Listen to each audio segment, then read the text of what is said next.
Welcome, everyone. We'll be waiting 2 to 3 minutes to get started as a courtesy to those still in the middle of connecting.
Welcome, everyone. Thanks for joining us and thanks for being part of our community. We have a great topic to cover today, but first, a few reminders. Note that for today's call, we're targeting to go over 60 minutes, close to 90-minute session. During this time, please feel free to ask questions at any time by typing them in the IM window. Be aware that any questions you post will be publicly visible. However, if you prefer, you can post your question anonymously by checking the box right below where you enter it. We often get many questions on these webinars, and we will do our best to respond to all of them in real time. But I want to provide an additional mechanism to ensure any questions we miss get answered. If you'll visit aka.ms/Azure Sentinel community, you'll be able to ask questions on our Azure Sentinel forum. If you're listening to this after the fact as a recording, that's also a great place to ask a question. We always love to hear your feedback and how we can improve these webinars. You can do so at aka.ms/security webinar feedback. Please note that this webinar is being recorded and will be shared publicly. We will post the recordings on our community at aka.ms/security webinars. While you are there, please join our community by visiting aka.ms/security community. That's the best way to answer you don't miss any future webinars or major announcements. On our community, you can speak directly to our engineering teams that create our security products. You'll be able to influence our product designs and get early access to changes by doing things like participating in private previews. You can sign up for that at aka.ms/security private preview, requesting features, giving feedback, reviewing our product roadmaps, attending in-person events, or joining webinars like this. We believe that the best way to improve our products is by removing any barriers between you and the people that create them. So we hope you'll join us. We have a great topic for you today. We'll be talking about Azure Sentinel, specifically about the new features introduced at Microsoft Ignite last week and other Sentinel functionality. I'd like to introduce you to our presenter, Ofer Shazaf. Ofer is our member of our Azure Sentinel team who has a deep expertise in this topic. Without further ado, I'll turn it over to him. Ofer, floor is yours. Thank you, Valon. Good day, everyone. Thank you for joining me for the webinar today. Before I start, even before I introduce myself, this is part of a series of webinars. Not all of your questions will be answered today, not because the great team online is not capable of that, but because some topics belong to the next episodes in the series. Today would be the first session, so we'll talk about what the product does, functionality. It's a deep dive. We'll go beyond, just a basic introductory call, but there's way more to learn. Next week, we'll touch on architecture, cloud and on-prem architecture, collection, deployment, and such. This would be a great opportunity for the architects and engineers among you to learn more about how to deploy Sentinel. We'll then have a short break, a break for the holidays, so those that celebrate the Christian holidays do not miss. And we'll reconvene in January to address the analysts, to talk about security and talk about how to use Sentinel in real life to operate your SOC. And we'll continue again with the security people talking about hunting. We already had a hunting webinar in September. We'll revisit the topic in January.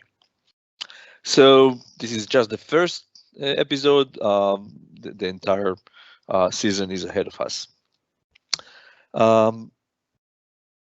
Today we'll discuss an overview, a technical overview, a deep dive, focusing on new features introduced at Microsoft Ignite last week. My name is Ofer Shazaf. I'll be delivering this overview. I joined Microsoft specifically for the Sentinel project around a year ago. My background is SIEM. I came from many years as a product manager at ArcSight, which used to be the leading SIEM product. It means I've met many successful and a few failed SIEM implementations, and I hope to be able to share a bit of that alongside talking about Sentinel and its features in this webinar. The first few slides are, well, marketing. I'm not a big fan, I'm not a marketing person, but it is a good starting point to understand what Sentinel is about and what it can provide. I will not surprise you if I tell you that the world you have to protect is changing. There's just more of it. One thing I always find funny about those two slides is the word cloud is not there, apart from the footnote at the bottom of this page. Of course, cloud is one of the biggest changes. I assume many of you are Microsoft customers, which means that you are in your journey to the cloud. And alongside other changes in the IT environment, a cloud is creating a big change. This overstretches security operations. It means that it takes more time to analyze breaches. There's less people capable of doing that, and there's a good chance that things go uncovered. In this presentation, I'll try to show you how Sentinel can help you. The proof is on me. The 6 words to put it are, and the rest will be breaking that into actual details, that we have introduced a cloud-native SIEM that should help the security operations team to manage better, to identify threats faster, to resolve them faster, and to remediate. Cloud-native SIEM means that we utilize the cloud and the artificial intelligence capabilities it provides in order to help you. Let's start breaking that down into way more practical features and functions. So let's try to discuss what cloud native implies. So first of all, I'll start with the middle one.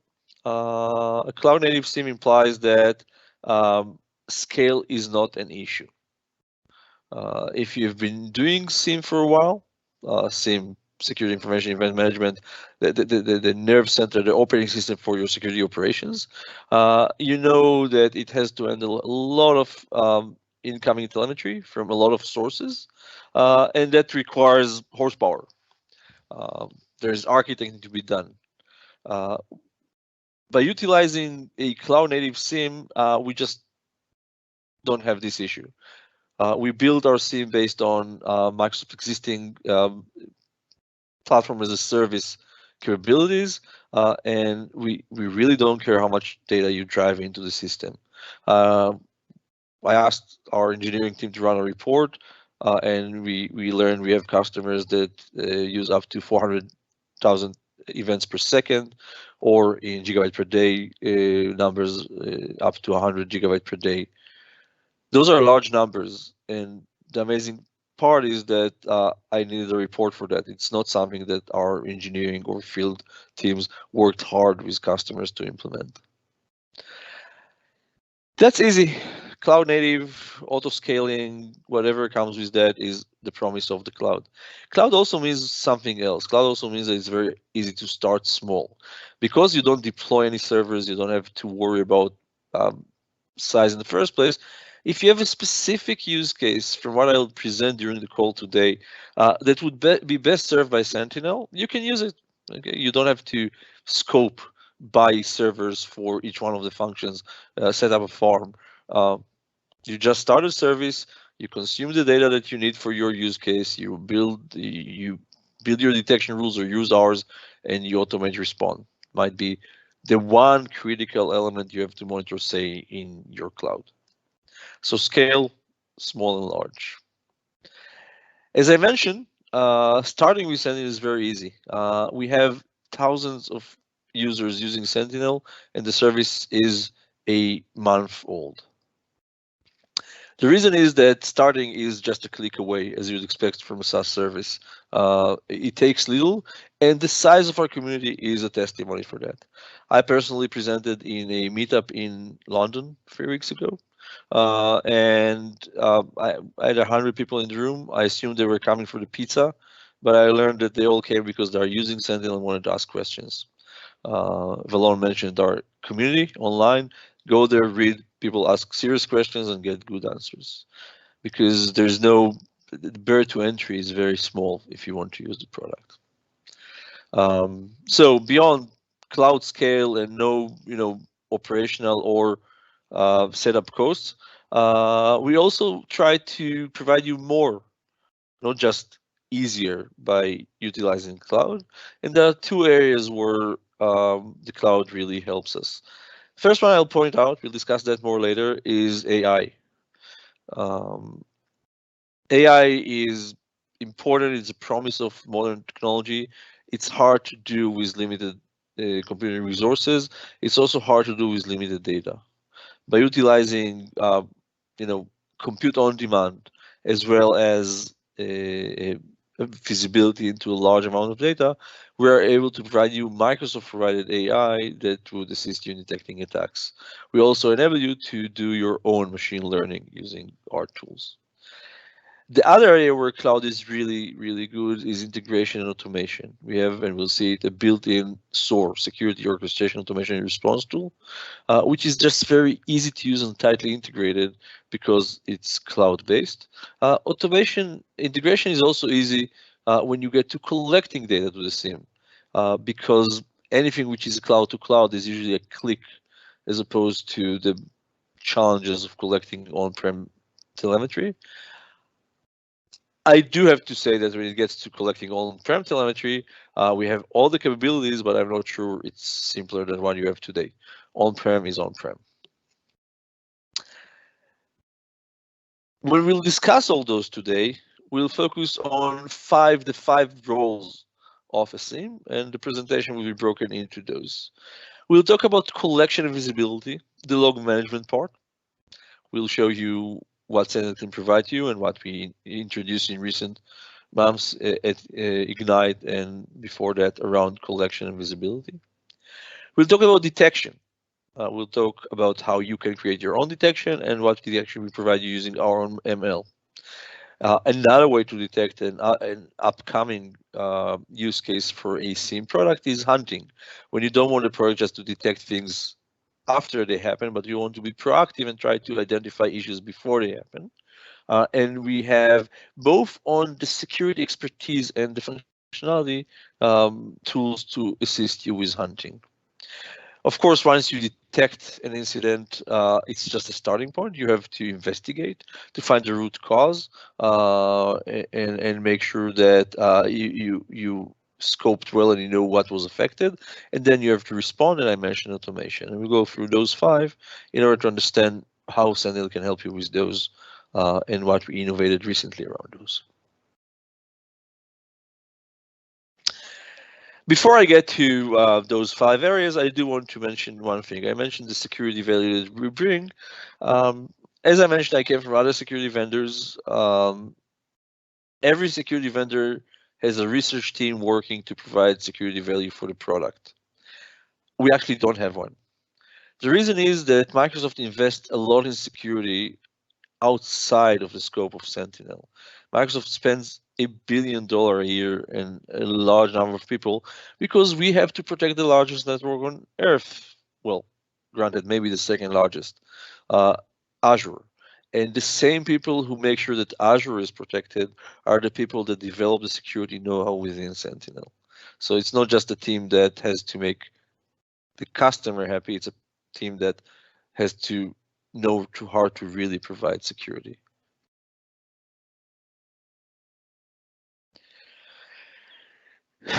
So I mentioned 5 areas I'll describe. I picked 11 topics, episodes, going back to my TV series metaphor, that I would like to discuss today. Each one would have, something that I hope will be interesting to you, a bit of news of things we introduced recently, and generally will make life easier for you in general, and if you use Sentinel in particular. Let's start with the first one. Collection. The first thing you do when you implement a new SIEM tool is a tool that collects a lot of data from systems, is to collect data. Sentinel is a full-feature SIEM. It's cloud native. It's a SaaS solution, but it's there to collect data from everywhere, including Microsoft sources in the cloud, as you can see on the left, including other clouds and SaaS applications. We already support AWS today, and we are working to add additional capabilities. And of course, also on-prem collection, which is important. On-prem is usually where people ask, but it's a cloud native SIEM.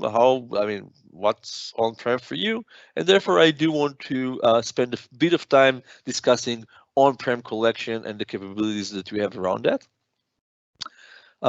One thing to do, keep in mind, and save the people helping me to answer a bit, is that the next week's session on architecture would include a lot more information on this topic specifically. So if you feel that your questions were not answered in full today, do join me next week for the on-prem and cloud architecture session. So, collecting from on-prem. The first method that we have for collecting from on-prem is the Microsoft Monitoring Agent, or the Log Analytics Agent.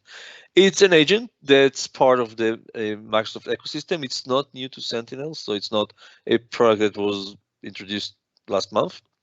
The agent supports Linux and Windows systems and can collect operating system telemetry from both, so syslog on Linux or Windows events on Windows, as well as additional streams of data from those systems such as Windows Firewall, Windows DNS, DHCP, or actually even files.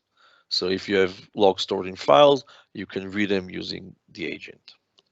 Another element that's here for completeness is an optional collector proxy that enables not to have each agent communicate through the internet directly to Sentinel, but rather through a central exit location. Another option would be remote collection. If you want to collect from Linux machines using syslog, or from most networking and security devices, you'll probably need a syslog collector, and we provide that as well. It's a VM. We are looking, and it's not easy on a way to provide syslog as a service. Syslog is really not built to provide that, so you will have to deploy a VM somewhere to collect those logs. This is similar to the traditional collector that you have with your current SIEM product if you're using one. Another option would be to place this collector in the cloud, even if you collect from on-prem, from branch offices. It's an interesting deployment option for sites that do not have somewhere to put a VM for the collector. You don't really want to send from a branch office to your central office just on the way to the cloud. Makes sense to send directly to the cloud. Our collector is based on a technology, an open source technology called FluentD, which is very versatile. We do find that customers, I'll jump. I want to talk about that. I'll get back to WEF in a second. That customers sometimes prefer Logstash because they are more accustomed to it and to manipulating data using it. So today we support also Logstash as an option for connecting and collecting data for Sentinel. If you have Logstash today, there's a plugin for Sentinel that will enable you to send the same data that you collect today to Sentinel. I already presented, in the middle, I was out of order, our WEF connector. The syslog connector enables remote collection for Linux machines. If you want to collect remotely from Windows machines, a solution for that would be to use our WEF connector, which use Windows Event Forwarding, a feature within Windows to collect events from servers and Windows endpoints. I do want to mention this is still in preview. You'll have to contact us if you want to use it. Next, this slide is complex because collecting from on-prem is complex. Syslog, even WEF, are not built for the cloud. And as a cloud-native connector, we do very easy collection from cloud sources, as the previous slide hinted at. And then we have to provide a comprehensive framework for collecting from on-prem. We are working with partners to make sure that they started streaming events directly using the API to Sentinel. And here you have 3 that already do that. Configuring those to send events to Sentinel is just like cloud. You go to the appliance in 2 of the 3 cases. Semantic, it's a portal. You specify the Sentinel instance you want to connect to, and events magically appear in the cloud. The last option, always important for SIEM, is custom connectors. You'd want to be able to read things which are not covered by any of the options that are listed above. Those will inherently use the Sentinel API to send the data, but there are a few ways in which you don't have to directly program to use the API. We have a PowerShell CMD that enable you to send data to Sentinel. Logic Apps, our automation engine, which is also used for our automation within Sentinel, can be used, or Azure Functions, all of them, the last 2 providing serverless options to do that. For example, we have customers that want to send logs that are stored in S3 buckets, and Azure Function, actually even Lambda functions, are a good way to achieve that.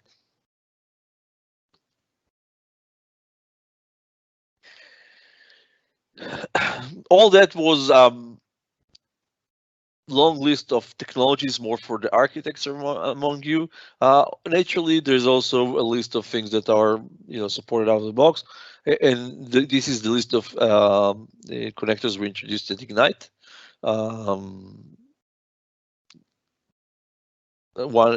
One that I want to pick out specifically. The others are vendors and products that we now can get information from. The last one is more interesting. It's a connector, but it's a connector for threat intelligence. There are several ways to get threat intelligence into Sentinel. We'll discuss a bit of that later on. But the most standard way to get threat intelligence is using a protocol called Taxi with a format called Sticks. Most of your threat intelligence sources will support this, and now Sentinel can natively connect to those sources to get threat intelligence and enable you to correlate data stream with this threat intelligence.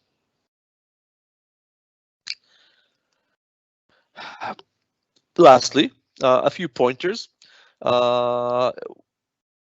If you go to the product itself, you see that the list of connectors in the product for different reasons is too short and does not actually convey the breadth and depth of connectors that we are supporting. Those 4 blog posts, it's a good moment to mention blogging. We are very actively blogging, as in, several posts a week, sometimes several posts a day. So a lot of information is provided in our blog, in the Sentinel blog, that would help you implement and deploy Sentinel.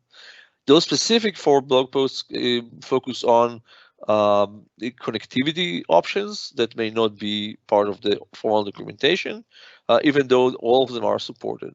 The first one is a list of syslog and Ceph sources that you can connect, because we support generic Ceph and syslog even if it's not in our gallery today. The second one focuses on collecting from Microsoft services and apps. Sentinel is compatible, uses the same transport mechanism and storage mechanism as log analytics, and as a result, any Microsoft service that can send data to log analytics, Microsoft IT operations solution, can send also to Sentinel. And Microsoft services, especially in Azure, are mandated to provide support for log analytics and therefore also for Sentinel. So if it's Microsoft, good chances that it already sends telemetry to Sentinel, even if it's not in our documentation, it's in the sending side documentation, and the blog post here would list those for you to make it easier. Lastly, I mentioned our agent. Our agent has a large set of capabilities, saving you from the need to get through the Microsoft documentation, which might be massive. The third blog post would direct you to the different capabilities and collection options available with the agent. And lastly, if you want to create custom connectors, the 4th blog post would address that. Now that you collected data, you need to do something with it. Of course, detection, investigation are important, but before that, it makes sense to visualize, to dashboard, to see the data. We introduced recently, I think it was in late September, a new way to do dashboards, which we call workbooks, which we are pretty excited about. It essentially is at the level of creating apps. You can create a user interface. If we didn't do it and you want to do things differently, an engineer wants to provide a new experience for the analyst that would better fit your organization, this would be a great way to do that. We have predefined workbooks that you can select from. You can create your own or customize that one that we provide. And you can take advantage of a large number of available visualization capabilities. We'll get to a demo of those in a second. Workbooks are interactive. I mentioned that they are a bit like apps. For example, the top pickers here are filters that you can define as many of as you'd like, and they will help you filter so you can search for a user. I'll demonstrate in a second. Same applies for the charts here. We'll see it in the demo, probably better than me explaining. And so it goes for the next one. I'll show customization in the demo in a second. Before we get to the workbooks demo, I do want to mention that visualization is also available as part of searching. So when you search, the basic underlying search interface, the Swiss Army knife that enables you to get to every aspect of the data, also enables you to tabularize and visualize. But that is a good time to get to the demo. So This is Sentinel for those that do not know it. Sentinel does live within the Azure portal. It is a standalone system. You don't need Azure to access it, but user management, payment for that matter, is all governed as part of Azure. For those that use Azure, things here would be a bit more familiar, but let's focus on playbooks. I'll start with the Azure AD signing logs playbook. I'll start it.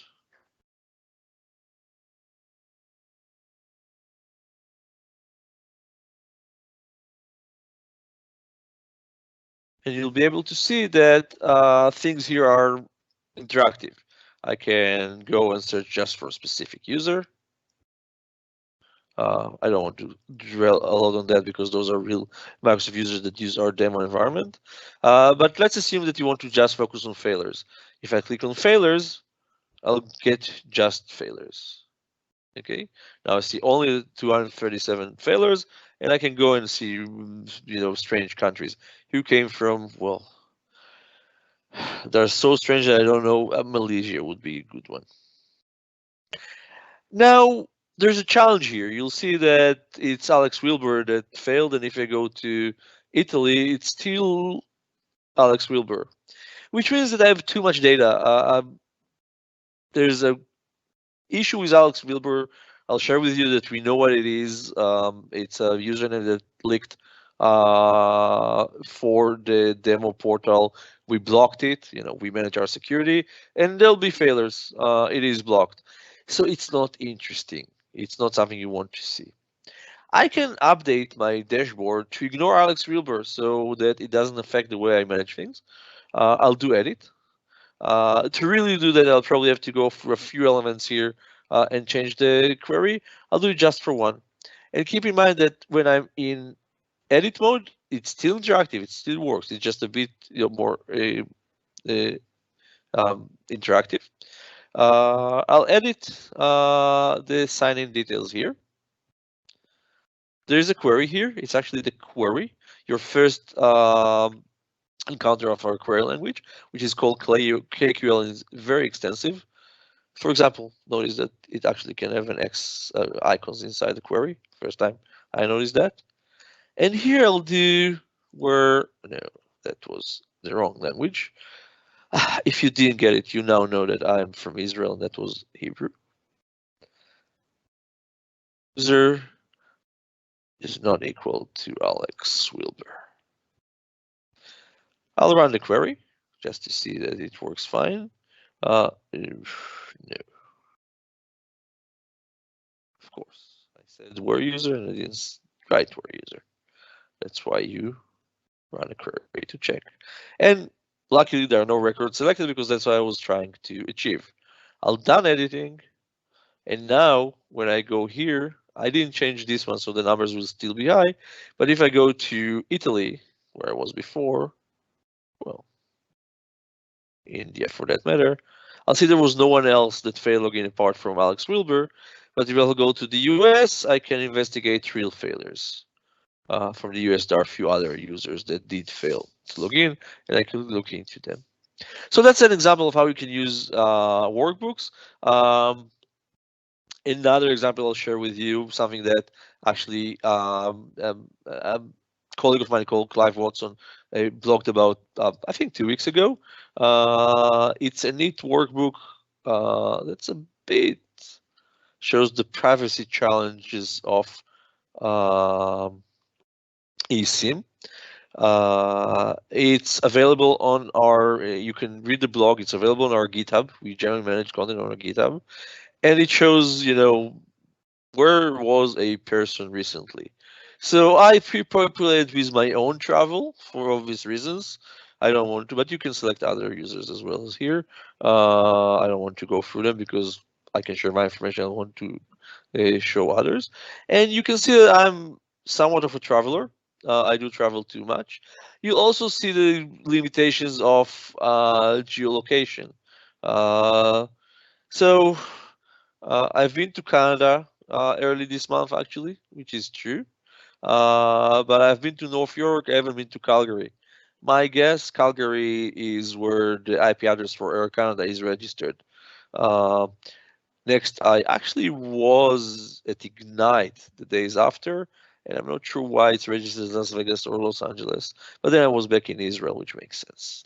And Hatzor HaGlilit, if you don't know, it's a rural, very far away city in Israel as you can get, and I live near it.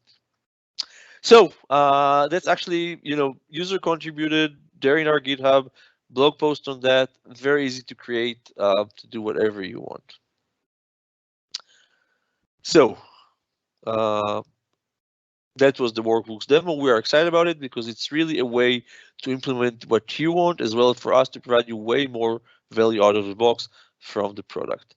As we'll see later, workbooks are not the main way to do investigation at Sentinel, but they do add a dimension when you want to report to management or you want to create your own investigation sequence. Let's move on. So we discussed connectivity, collection, and visualization, which I would term as log management. But where is the smart stuff? How do you do actually detection? That's where we get to analytics. So we have several ways to enable you to do analytics. As usual, I'll start with the slides and then I'll do a bit of a demo to show you how it really looks in real life. First of all, we have a large number of built-in analytic rules. When I say rules, it means that those are rules that you can get to the actual content of. You can modify them if you want. They are a starting point. We have, as I mentioned, our research team is very focused on making them production ready, so not noisy. But if you have a challenge, you can build them. We also have, we'll discuss it later, machine learning based rules, which are we work on behind the scenes and that you are not exposed to the queries for. You can create your own rules. We would like to provide you as much as you would like, but every organization has their own needs. We would love you to contribute to our GitHub. All the rules that we do start in a GitHub. We also have partners and users. As I mentioned, it's a very accessible product, so a larger, ever larger community. You'll find many Sentinel rules also starting to appear out there, which is pretty unique. I mentioned I'm coming from the scene world. I didn't see that level of a community around detection writing in other products. I've seen people writing connectors, but not detectors. You are able to use both third-party threat intelligence that you bring in. I mentioned the taxi and sticks connector, as well as using enrichment, which I'll discuss later on, or the Microsoft provided threat intelligence in order to correlate your data using rules with threat intelligence. Both the taxi connector and the Microsoft threat intelligence stream were introduced at Ignite last week, so new. And lastly, very importantly, I mentioned that one of the things that are really easy with Sentinel is to do automation. So when an alert triggers, you can trigger a playbook. We'll discuss those later on.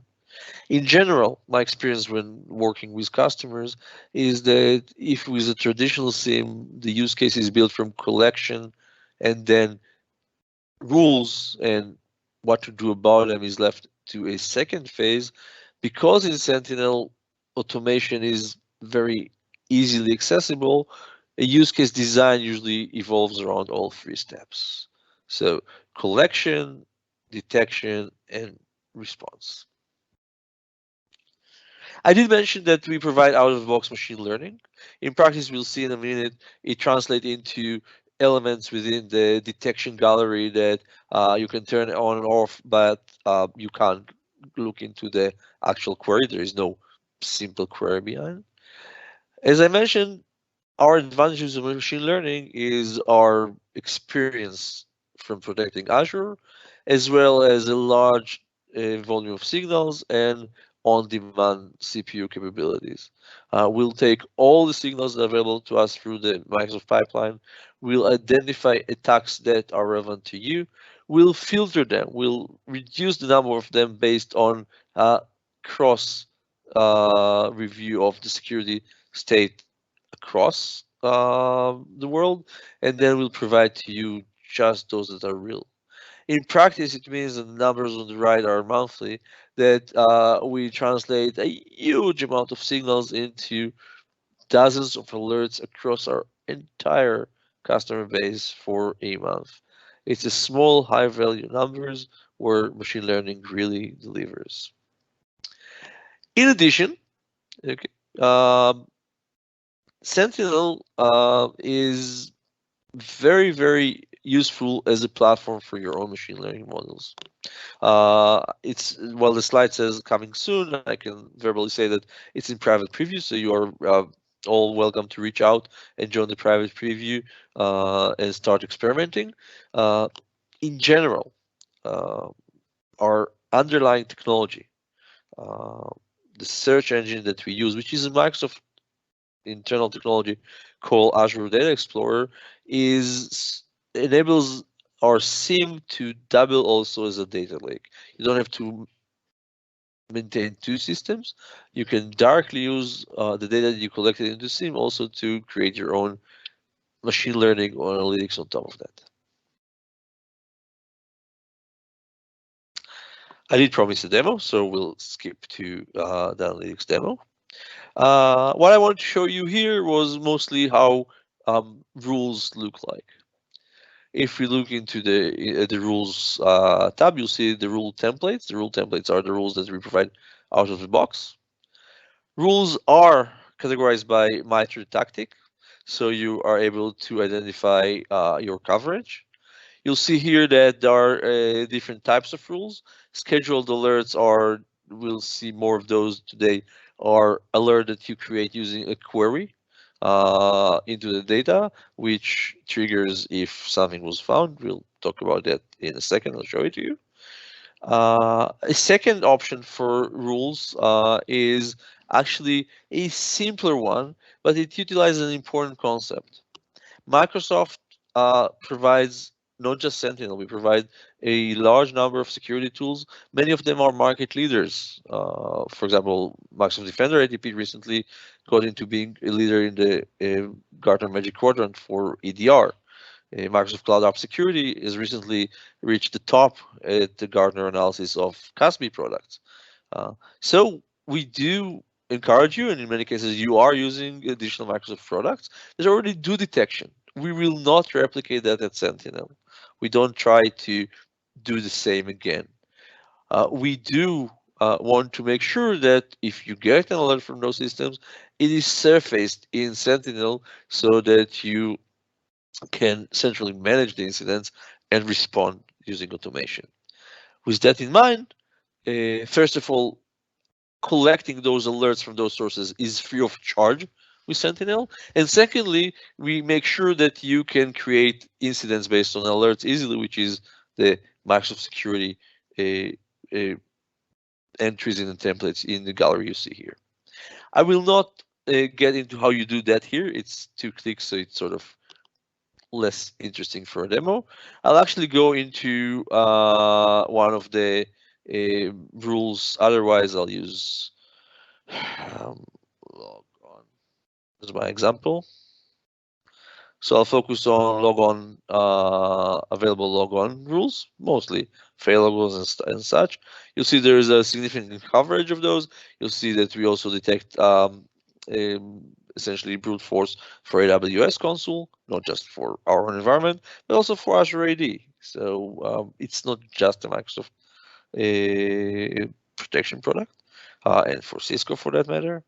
I'll select one just to show you how it looks to define one. So those are templates. They're not on by default. You do have to use them to create a rule to get things. You'll be able to change everything, including description analysis, the MITRE tactics you want to classify by. All this is meta information. The important part would be the second part where we actually run, define what the query does, the rule does, and you'll see it's based on the query. The query can be 2 lines long. When we write it, it usually is not 2 lines long. We take advantage of the fact that our query language KQL is very capable, and we do make sure that we create the best rules for you. You can still learn that and modify them. Also, I meet a lot of people that are getting into that. It's a new querying language. So initially, why yet another? People who are working with it for a short time are usually very happy with it because it's sort of easier than SQL and targeted towards exactly this use case. Next, you can select the playbooks that you want to run based on the alert, and then review and create, which I'll skip for now. Once rules triggers, they create incidents, which we will look at when we talk about incident management in a few minutes. So we described data collection and visualization, the log management side. We described and talked about analytics, whether rule-based or machine learning-based, whether we provide it or that you do yourself based on rules or machine learning. It's time to talk about what happens if an incident triggers. Detection is partially the role of the SIEM, but as I mentioned before, you have a lot of other systems doing detection. Incident management is entirely where you want to be within the SIEM. You want to collect alerts from external systems, Microsoft or otherwise, as well as alerts that were detected by Sentinel, and then manage them centrally. What does management means? So you'd want to collect related alerts, events, and bookmarks into a single incident. Bookmarks being the artifacts that we can assign. We might have time to talk a bit more about bookmarks later on. You want to manage them, assign them, keep track of status, add comments. All that is possible. So, and you can also, and that's important, integrate with your ticketing system. As a SIEM veteran, I know that no SIEM will ever get to be as elaborate in managing tickets as your ticketing system. And you'll have to choose between managing the entire life cycle of the incident in your ticketing system or splitting between Sentinel and your ticketing system. We provide both options. Just to share my experience, many times, as long as it's part of the SOC, maybe it's worth having it here. And once you need something which is outside of the SOC, you may want to integrate with, say, ServiceNow, which is supported. We actually support two-way integration. We can make sure that tickets are open in ServiceNow for an incident in Sentinel, and vice versa. When things are closed in ServiceNow, they are closed here as well. However, managing an incident is just managing an incident. You need to do more. Actually, what the SIEM is for is actually investigating the incident. And investigating the incident is where we actually provide very interesting innovation. Our investigation experience, as you can see it on the right, it looks great, but we'll get into the details to show how it really helps you besides looking very graphical. So first of all, it allows you to navigate between entities. When you define or when we create an incident, we make sure that there are known entities in it that create relations. We keep those relations, and we let you move between those entities to see related entities. We'll see in the demo how it really helps you in a second. Secondly, each one of the entities or alerts enable you to run expansion queries, as we call them, which are our know-how on what you should investigate further. If you want, it's guided investigation using search behind the scenes, but you don't have to know how to search. We provide you with this value. A graph-based investigation is good to a point. It's good to some cases. You see on the right, the timeline-based view is also very important and enables you to understand how things folded out. And lastly, for each one of the elements, of course, we show additional information. We'll see that in the demo in a second. Lastly, a neat feature that we introduced at Ignite for alerts that have a URL related to them that are about URLs. we actually added a feature to detonate those URLs. So regardless of how obfuscated they are into a short link, we'll open that as part of Sentinel and show you the actual page that the user saw on the screen. And let's go for a demo. Probably would be much better. Actually, I should stay here. So we'll pick the first incident here and we'll drill into investigation. We see an alert, anomalous login. That's what I selected. It's, well, I don't know if it's good or bad. That's why I'm here to investigate after all. Let's start with the user, Mr. Robles, and see what are the top hosts that he actually is usually visiting. I'll have to play a bit with zooms and stuff when I do that because it's not planned for a demo, it's planned for an analyst big screen. We already see that the 5 top computers that Darcy is usually accessing are not the computer for which the anomalous login alert was raised. So anomalous login, which by the way, worth noting, it's an alert that came from Azure Security, from Azure Sentinel. So it's a rule that detects that there were many failed login attempts by Darcy Robles to this server. Something is wrong because Darcy usually doesn't touch this one. I'll close this. We'll have to get, if we decide that it's a real attack, we'll have to go back to those 5 and see if there's anything wrong with them. They are, now under investigation. But to save space, let's move on and see, other alerts that Darcy was involved in. And we'll pick that here. And there's quite a few. Something bad is going on. I'll start with this one. It's connection to a malicious URL. So that's something that was reported by a rule in Sentinel. And because it's about a URL, okay, if we look at the related entities, we can find this URL and we can look at what it was. And while initially it looks like a shortcut, a bit.ly URL, we can see that we detonated it and we actually can see what it is. So we can see where did the user go to. And it was a Dropbox, and obviously it was identified probably a bad file placed on Dropbox. So things are probably not okay. But then if I close that, we can see that there are too many alerts, and probably it's time to go to the timeline view and look at the story as it unfolds. So the connection to the malicious URL was the first thing. The user accessed a bad place on the web. Might be harmful, might be blocked, but in this case, the second thing that happened is that the same user tried to do anomalous login attack on a specific server.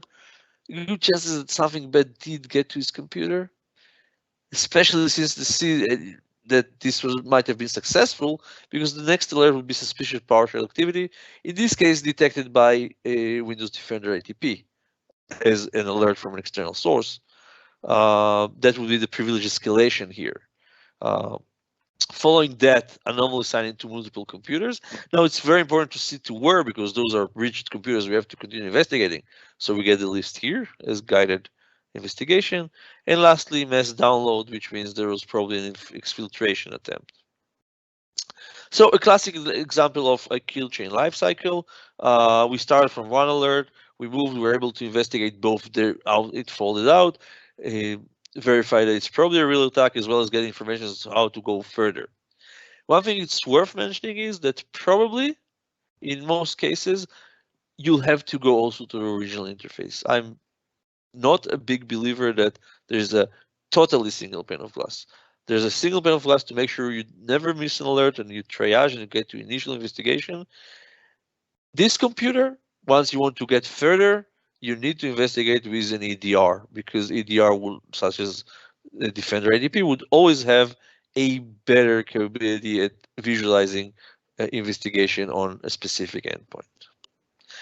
What we can help you with is to collect, to run the EDR and to collect the investigation package by using automation, which we'll get to in a few minutes. Hunting. We did discuss investigation, and I showed you how to use Sentinel to do investigation, learn more about incidents.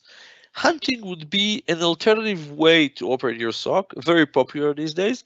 With hunting, you start from scratch, not from something that happened, and you want to try to find incidents or weaknesses within your system. In my mind, hunting is more a process and a know-how than a feature, and that's how we look at it. So the first thing we provide you in our hunting screen is a large set of queries that you can use in order to start hunting. This is the contribution of our research team. That's where they help you.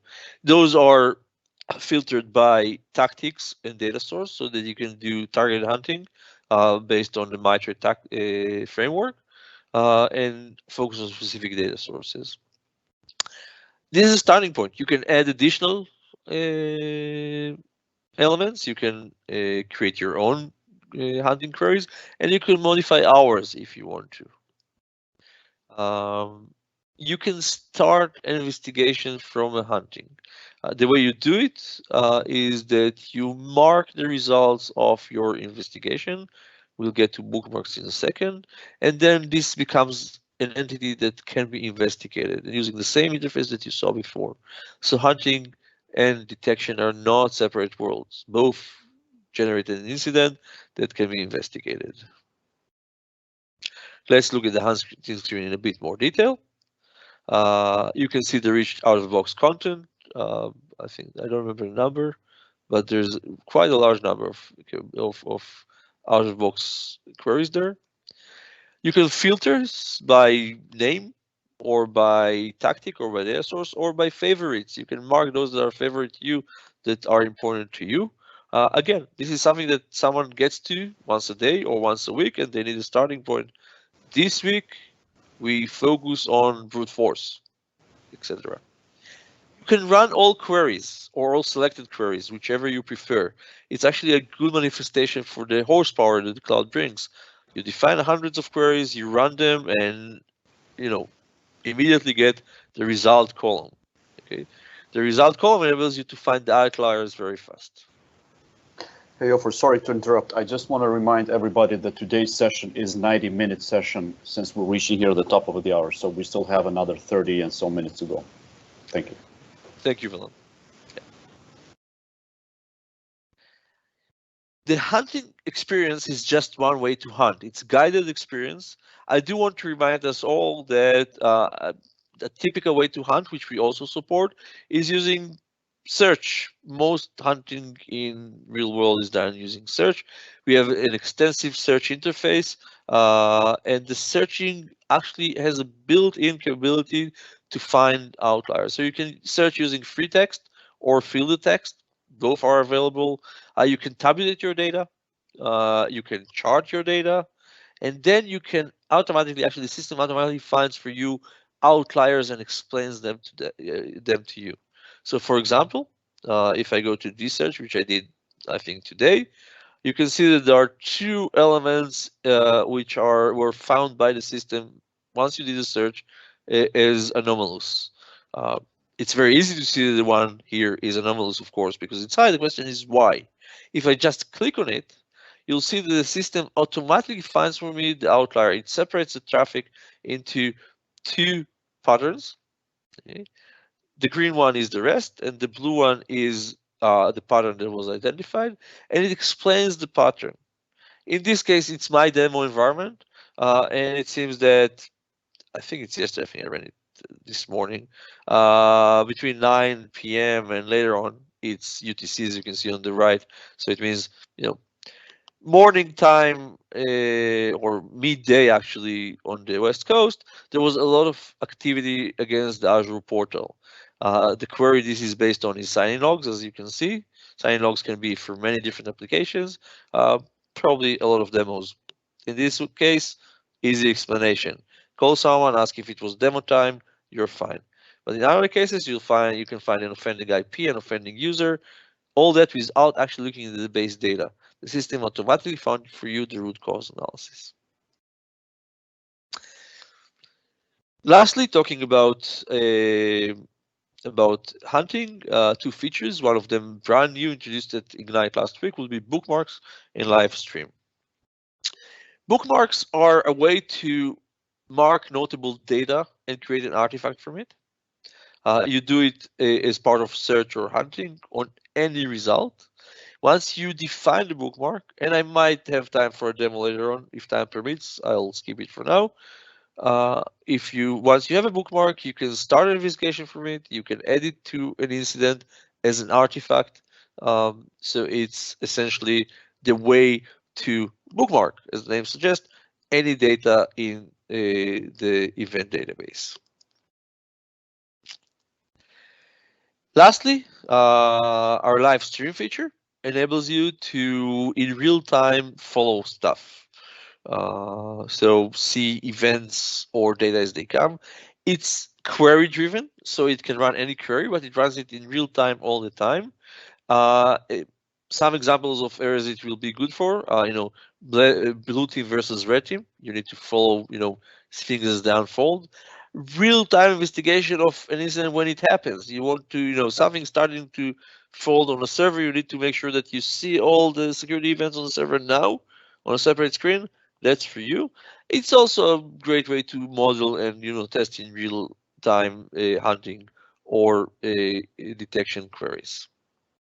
I'll get to show that if time permits in a while. Lastly, all this hunting was based on the same technology, the same interface used for detection and investigation, namely queries.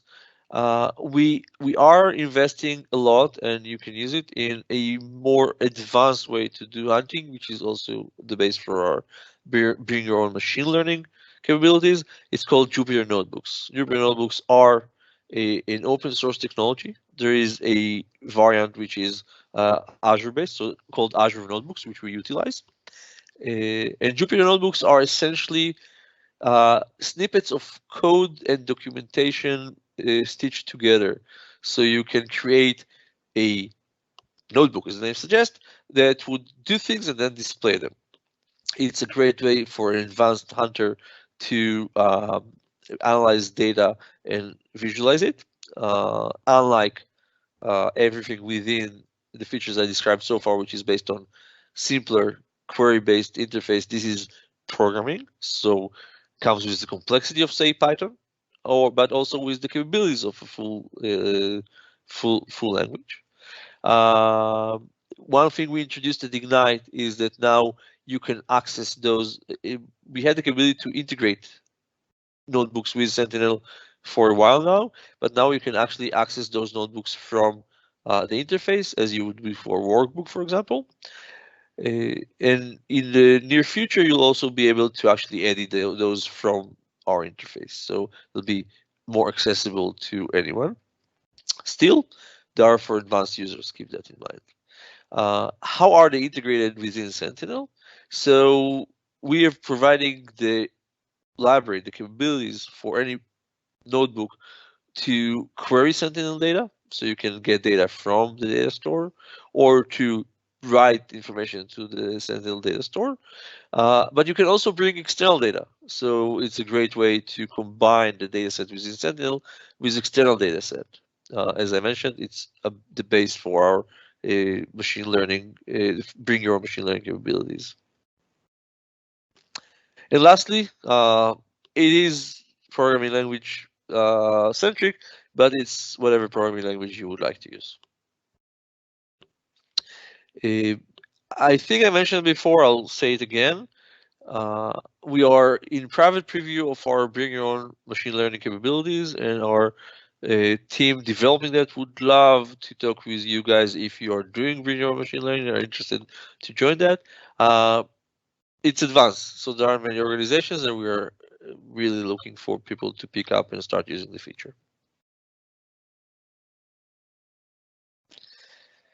I mentioned I'll skip the hunting demo for time reasons. I might get back to that at the end if I have time. It is neat, but it's advanced, let's put it this way. Automation. So, trying to summarize the journey we've gone so far, and I actually will use, sometimes it's good to use that and go back and show things. So we've been through that, and I think it's a good time to remind us all where we are. Azure Sentinel is a full-feature SIEM. It's cloud native and provides all the advantages of the cloud, and therefore it provides the typical capabilities that you want for a SIEM, namely collecting data and visualizing it. We've discussed connectors and workbooks. Then detection, whether analytics or hunting. And then investigation. Once you have incidents, you want to make sure you minimize the time it takes to investigate, decide if it's wrong or right, but then you need to respond. And one of the important tricks, the important advances in the SIEM world in recent years is the understanding that response is part of the same cycle. That it can't be just a visual interface to learn and investigate and just data. You have to do something to get secure. With this in mind, I'll get back to automation. So for automation orchestration, we are using Logic Apps. Logic Apps is a feature of Azure that's already GA. It enables us to build automated scalable playbooks. There's something very neat about running automation in the cloud because it's serverless. You don't have to worry about where does it run or how does it run. There's no VM behind that you're aware of. So you just create, you visually program a playbook and magically it actually does its work. We'll get in a minute to an example of something that would actually be hard otherwise. We have added, actually that's something that was added just before Ignite, in our GitHub, a library of sample playbooks, so you don't have to start from scratch. It helps you with things like blocking a user in Active Directory, interfacing with ServiceNow, which I mentioned is a common use case for automation, etc. So you don't have to start from scratch. And you can create your own playbooks using a large gallery of connectors. For those of you who are SIEM people, connectors here stands for a very different concept than event collection connectors. Connectors here are automation connectors, things that know how to reach out to an external system and do something there. How are playbooks integrated within Sentinel? I did mention that I demonstrated that you can trigger a playbook from from an alert when it triggers. You can also manually trigger it from the alert information. So when you look at the details of an alert, you can actually trigger a playbook. So an analyst can manually decide now he needs to do something after investigating. And I'll go here for the interface just for fun of it, because it's new to me. It used to be just in the details view. As of today, I think it's around a week old. You can actually also run playbooks from the investigation interface. So it's a small change, but for those of you who know Sentinel, since it's just a couple of days old, I thought it's worth mentioning here. Within the investigation interface, the analyst decides that some automation has to be run on this alert. He can do it from here. Let's look at the details a bit. So what a playbook does. So first of all, to be part of Sentinel, a playbook always starts with when a response to an Azure, that's Azure Sentinel. That slide, I need to fix that one. Sorry for that. That's the trigger that runs Sentinel, that runs the playbook, and tells it that it was run from Sentinel, then it has to be within the context of a Sentinel incident. The first thing that people usually do with a playbook is integrate into the workflow of incident management. In this case, we see that the playbook will create a ServiceNow incident. I mentioned that you may want to manage your tickets primarily on ServiceNow. It may also post to a SOC channel, say Teams or Slack, or you actually monitor for things and you want to have everybody in the SOC be aware of it. The second element here, which is very typical to a playbook, and actually the biggest time saver, one of the biggest time savers you'll have from automation, is the workflow element. The first thing that an analyst does once initial investigation shows that it might be true is to ask someone something. Reach out and ask. If you do it by email, you have a broken process. Automation workflows would help you to automate things, email or otherwise, okay, without the analyst having to go to Outlook and do things. In this case, we did use email. Email is sent automatically. For example, you get a geolocation alert. Somebody is alerted as being now in Manila, the Philippines. You send an email to the user, are you in Manila? Okay. Another option, some breach on the firewall, an email to the administrator, was the configuration changed today? The user will get the email, and within the email body, we'll have the option to select one alternative. Let's say, yes, it's me, no, it's not me. And the playbook will continue left or right based on that. Now that's easy to say, but hard to do. Think about an automation engine that does not live in the cloud. How does the signal from the email gets back to the automation engine and continues the process that was stalled until a selection? In the cloud, it's very simple. There is no server waiting. It's all serverless.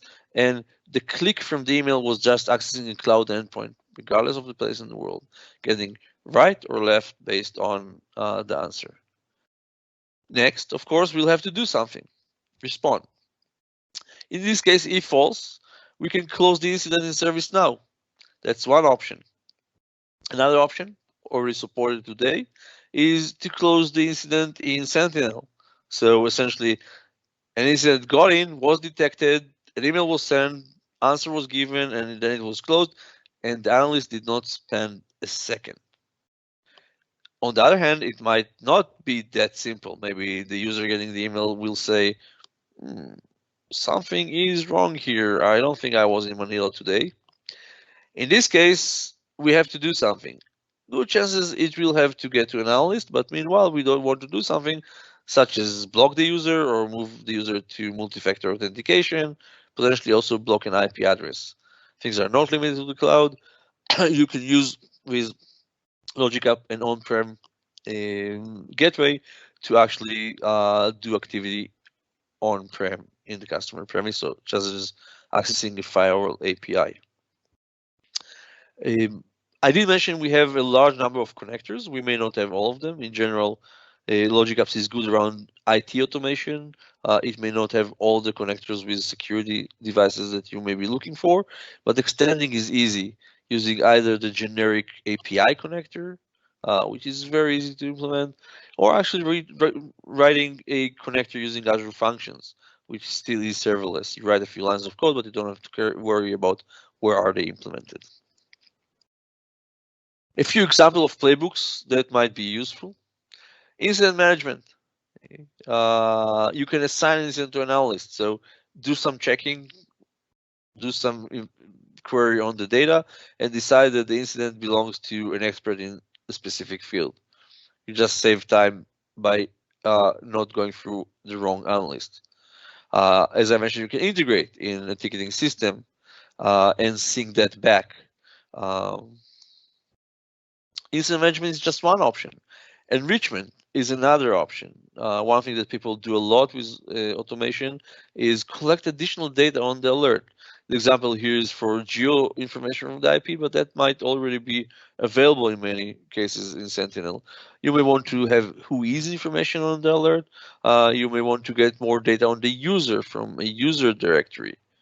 All those are options. You can get out and reach to a secondary source of threat intelligence to find out if the original threat intelligence within Sentinel was accurate enough. You can collect a Defender ATP investigation package, for example, another way to do enrichment. And I mentioned validation emails. And lastly, of course, remediation, blocking users, IPs, conditional access, etc.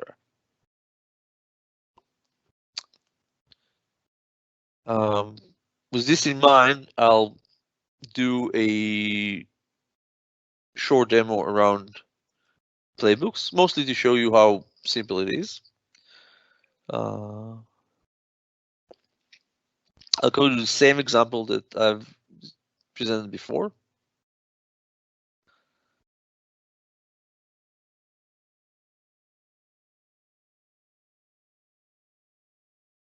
I'll pick this one.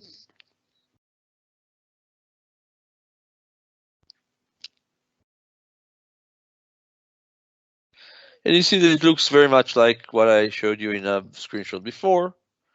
The one thing I want to add here would be, I did mention that this playbook closes an incident in ServiceNow, but you would want to close the incident in Sentinel as well. So how do you do that? You add an action, and I look for a Sentinel action because I want to do something with Sentinel. And there are many things you can do with Sentinel. You can add a comment to an incident. You can add a label to an incident. You can actually manage the incident. Okay. What we really want to do would be to change the status. And if we change the status, okay, we can actually change the status to closed. Therefore, very easily providing the magic time saver I promised you. You can also add a, why it was closed as well as text. All this will be applied automatically to the incident. So all very easily, no programming involved. And once somebody was asked and said, that's fine, I'm fine, the incident would be closed.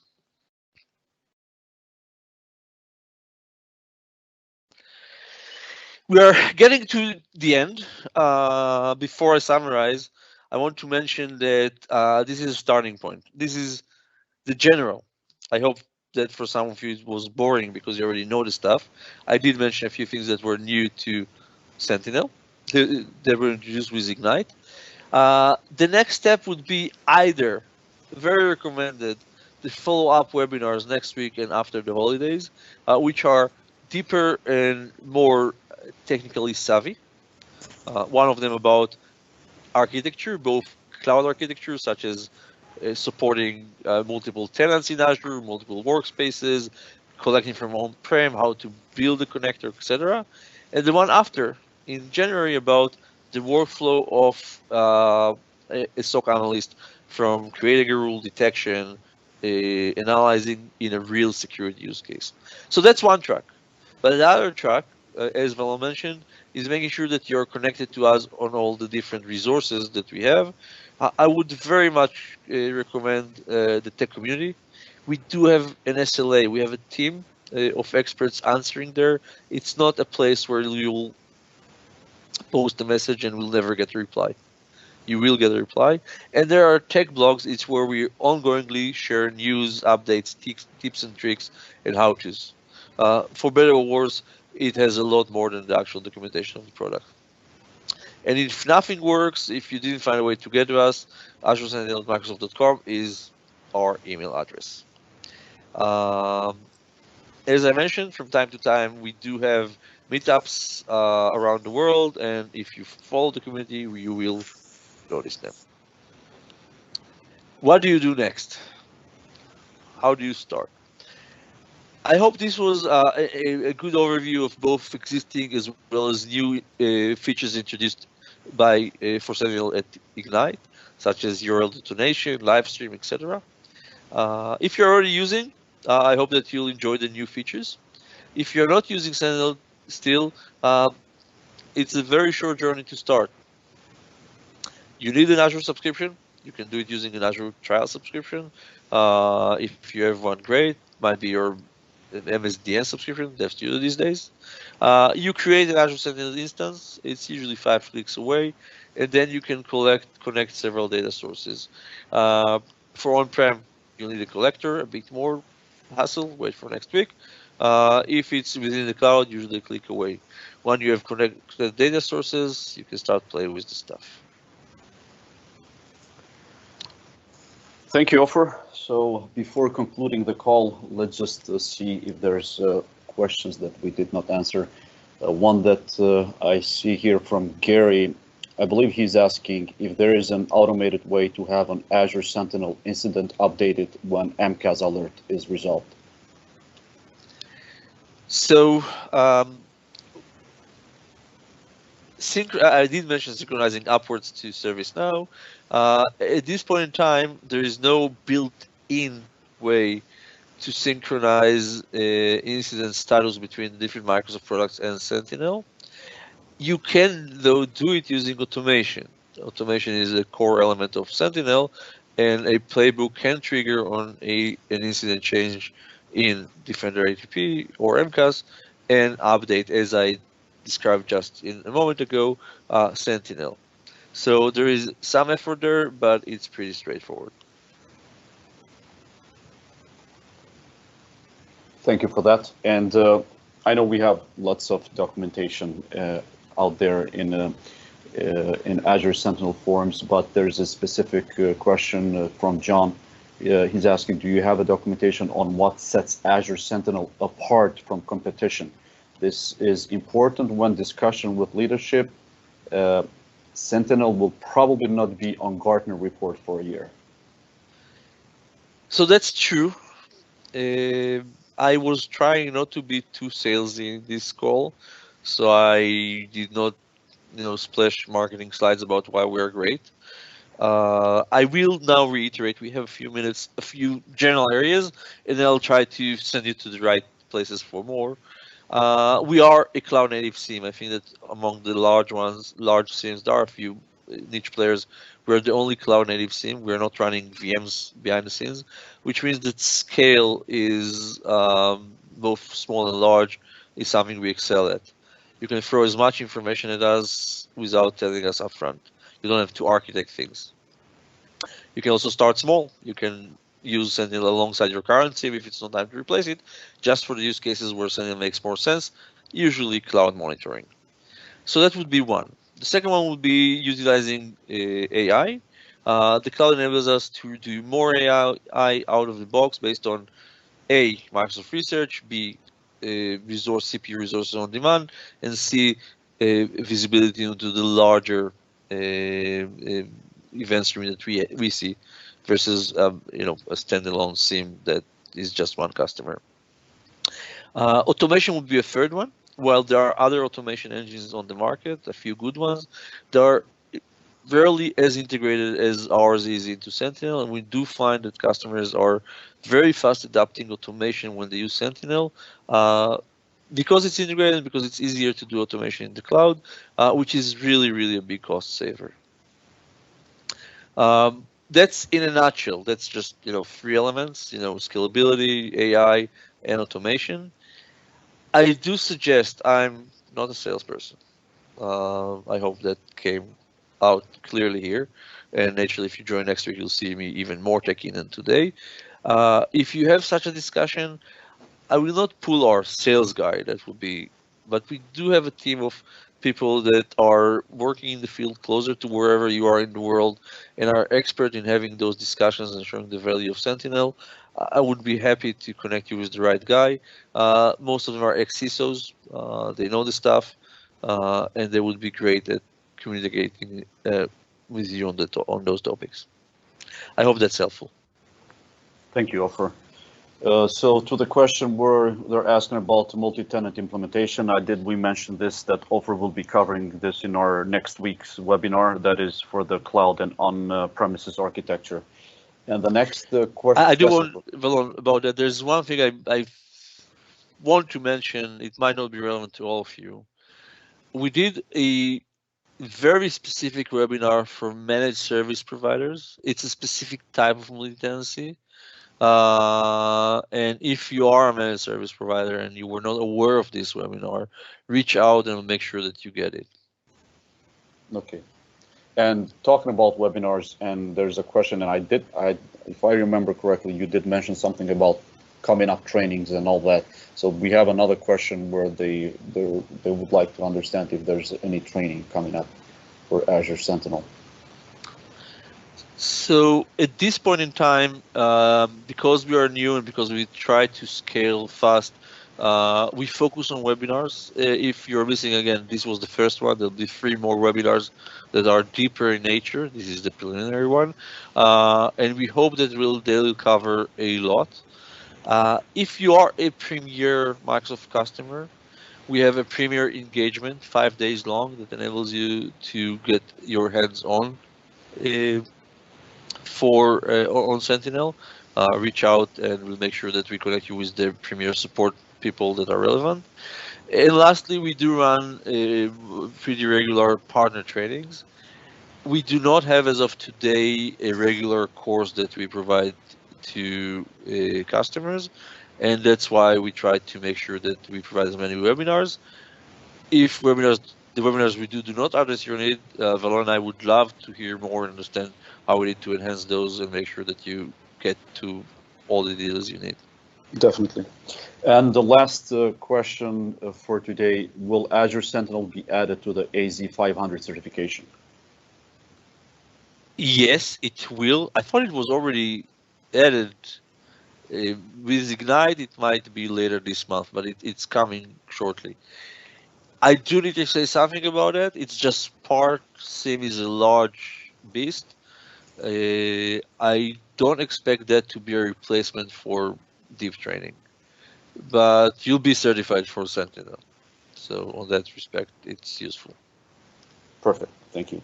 So just quick reminders before concluding this call. So as Ofer mentioned, and I also have posted the link, our next Azure Sentinel webinar is next Wednesday, November 20th. The topic is about cloud and on-prem architecture. For details and registration, you can go to aka.ms/security-webinars. In case we missed to answer your question for today, you can visit us at aka.ms/Azure Sentinel community, where you'll be able to ask questions on our Sentinel forum. If you're listening to this after the fact as a recording, that's also a great place to ask a question. I want to thank all of those who helped answering questions through the IM window during the call. Thank you, Ofer, for a fantastic presentation. And most of all, I want to thank all of you for being part of our community and for joining us on these webinars. We hope to see you next time. Goodbye.